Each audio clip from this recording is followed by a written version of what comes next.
项目穿越戈壁、荒漠、丘陵、山地等，极端最高气温可达零上40多摄氏度，极端最低气温可能达到零下30到40摄氏度，而且常年大风相随。冬季的风吹雪可以一夜之间把大的沟壑全部填平。断崖式的降温要求给混凝土增加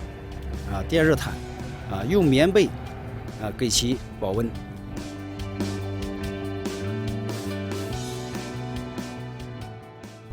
所以这个地方呢，我们就做了一些特殊设计，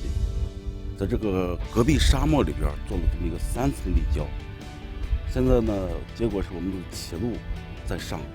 我们的野生蒙古野驴从中间迁徙，